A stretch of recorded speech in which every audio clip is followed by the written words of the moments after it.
men. Ertalabdan kechgacha bolalarga qarab, sizlarning aytganingizni qilgan. Men eshak emasmanmi? Men ham eshakman unda. Menda armon yo'qmi? E'tibor qilmaymanmi men? Eshak bo'lganim yetmagandek, o'zimga ham vaqtim yo'q. Yana senga vitamin bera olmayotgan ekanman, ha? Ko'rinishim yoqmaydi, figuram yoqmaydi, ustimdan ovqat sasiydi. Men senga turmushga chiqishimdan oldin bunday emasdim. Meni bu ahvolga solgan sensan. Sen, tushundingmi? Sen aqling joydami?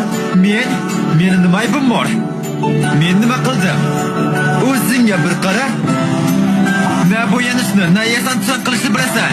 Men uyga kirganda ko'zi olarib turgan taftayni emas, chiroyli ayolni ko'rgim keladi. Qachon?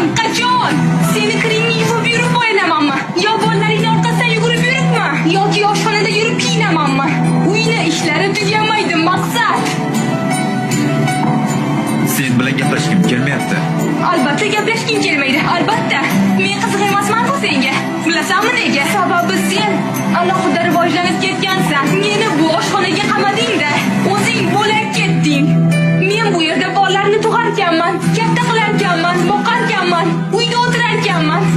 Sen bo'lsang yurasan, kimni ko'rsang quchoqlashib. Ularga uylanayotganingizda ularga va'dalar berasizlar. Keyin ayol kishi homilador bo'lib qiynalib yuradi. Keyin farzand ko'rib bolaga qaraydi, yediradi, ichiradi, kasal bo'lsa g'amxo'rlik qiladi. Buning uchun sog'lig'ini, yoshligini sarflaydi. Keyin ayolni yoshi katta bo'lgach, eri undan yuz o'girishi adolatdanmi? Agar u ayol uyiga va bolalariga qaramay qo'yganda, faqat o'ziga oro berib, eriga chiroyli ko'rinish bilan ovora bo'lganda edi, naqadar yomon uy bekasi, yomon ona der edingiz. Ayol nima qilsin? Mas'uliyat qayerda?